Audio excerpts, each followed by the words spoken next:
יאמר המלך לאסתר המלכה בשושן הבירה, הרגו היהודים ואיבד 500 איש ואת 10 בני המן.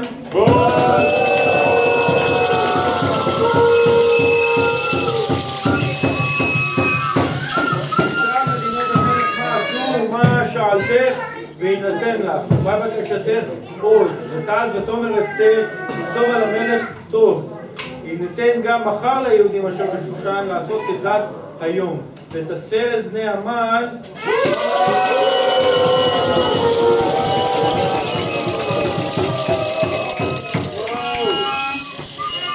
יתלו על העץ.